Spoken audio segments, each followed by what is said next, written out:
What is going on, everybody? I hope you're having yourselves a fantastic evening. It's about 7:30. The Sixers game is actually about to start. I have been having quite a busy day, a beautiful day. Hope you guys are all having a good one yourselves. But tonight I will be going on with my buddies at 4th and John at 10 o'clock, so be sure to check that out. But I'm going to make a quick video today. Just wanted to gauge your guys' thoughts on what's going on with Nick Sirianni.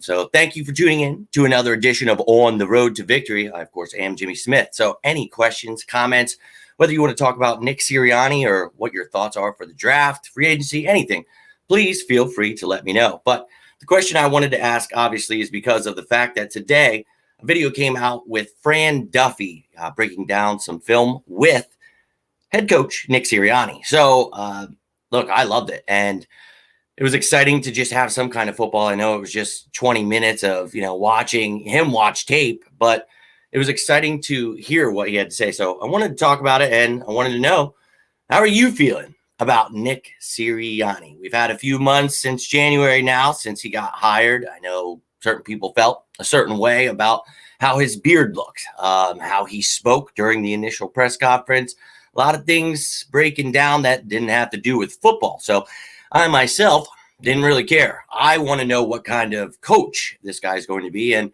so far, all the tape and all the things I've been able to find on him and all the things that people have said, I've truly enjoyed learning about this guy. And now watching this tape today, it truly got me excited, man. So what's going on, Trey, my man? What's going on to everybody out there? Thank you for tuning in tonight. Look, I think that he was so pumped up, and some people obviously are going to take shots or so upset about it. Oh, he's excited about stupid tape. It's like, look, dude, I don't think those people have ever played the game, or if they played it, they didn't have a love for the game. And I think that's where they don't understand it. And this guy is truly excited to just talk about football, and that lets me know that he loves the game. He went into detail, with a lot of plays and a lot of concepts. It was enjoyable for me sitting here watching it with my girlfriend. Always love to explain things to her, just to watch her learn so much about football. It's hilarious how much she just could smoke people how much she understands. I love it. I truly love it. But, breaking that stuff down was very enjoyable to see that.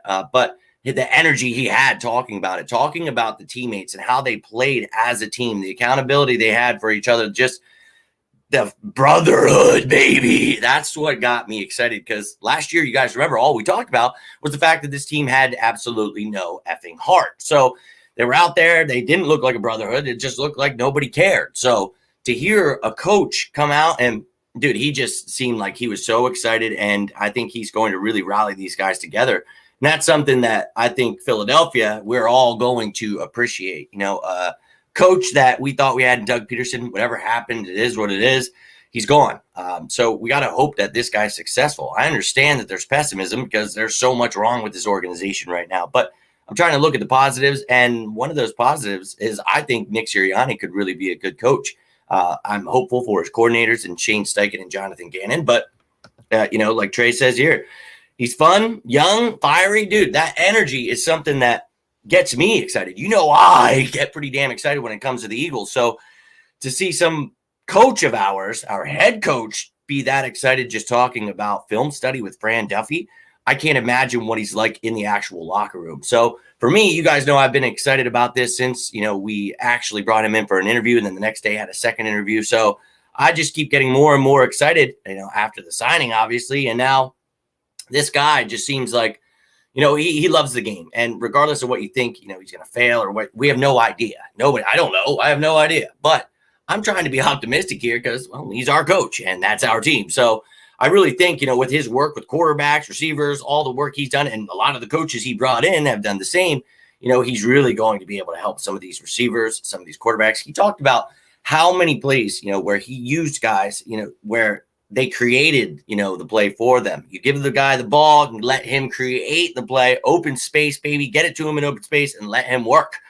Who's the guy that we probably could have done that with last year? I mean, you could have done that with a few. Let's not get it twisted. But there was a guy you drafted in the first round that, well, I think he does pretty damn good when you create plays like that for him. So I cannot wait to see what Nick Sirianni does for Jalen Reagor. Obviously, it's going to help Jalen Hurts having a coach like him, but I just really think that a lot of these young receivers are going to get, someone like J.J. Arcega-Whiteside. Obviously, the guy looks like a complete bust at this point, but if anybody can get anything from him, I think that would be Nick Sirianni, utilizing him where he is good in the red zone. And I just think that I'm very excited about, having a young coach that comes in and look, he talked about it, and, trigger warning for some people because they were very pissed about this, but I thought it was hilarious. So I made a little clip of it right after I was watching it, but he was talking about no banana routes, none of that, dude. Plant your foot and rip it, baby. As somebody that was a wide receiver, the importance of route running, the importance of your footwork, he's going to bring, dude.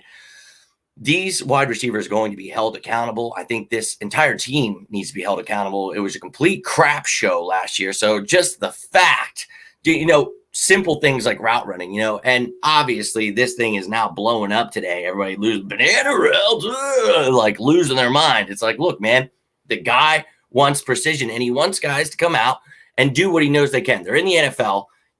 Come on, man, you can run a route. And if not, you're not going to be on this team. And I'm really excited about him. And I think obviously when we go into this draft, we want the best player available, but he's going to use, whoever fits, whatever, it doesn't matter, whoever you have, he's going to find a way to get that guy the ball because, he talked about at one point, he was saying you use players to their strengths, obviously, but he has a system in place. Like he will have a system.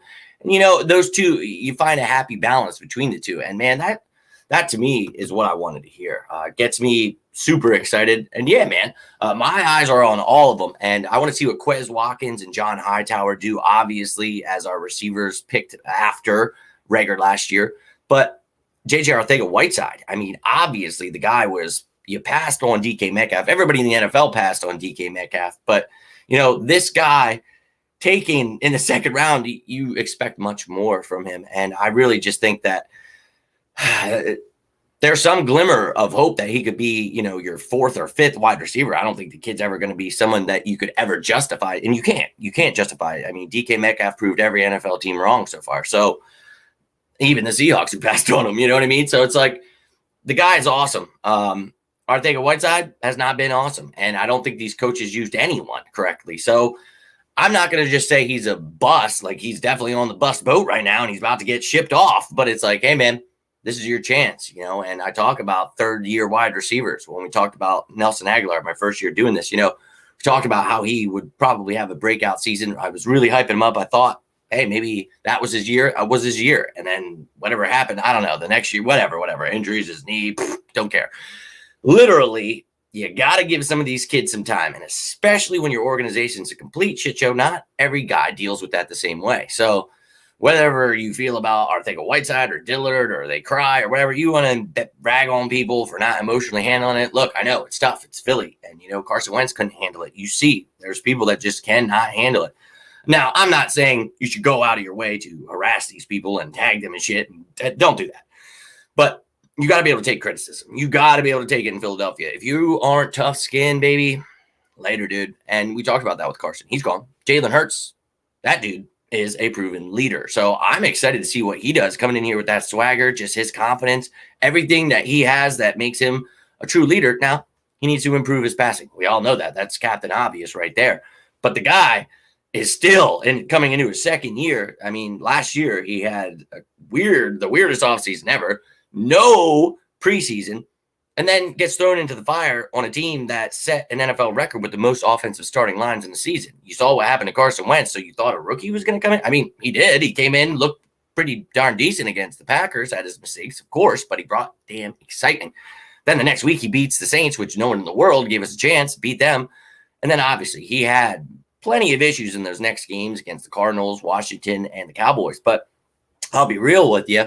I saw a lot of good things and a lot of things I think you could grow and help him learn in the areas that he has problems. I'm not worried about it, man. I really think that this kid, and he's shown, when people get offended about, these training videos and film study, it's like, look, dude, I think half the time what's happening is people don't understand what they're actually saying. So they just get really upset about it. And it's like, dude, you should be excited. These guys are doing the work they need to be. Don't get pissed off that Jalen Hurts is out there, training with some of the top trainers in the world that have worked with Patrick Mahomes, Russell, I won't say the other, but it's like, these guys are literally training to be the best right now. And they're doing what it's like, what do you want them to do? Go out, shoot deer in the face? Like, I don't know what you think is what he should be doing, but I've seen nothing but like good things from Jalen Hurts and Nick Sirianni this offseason. So I'm pretty damn excited about it. And that's all I pretty much had to say today.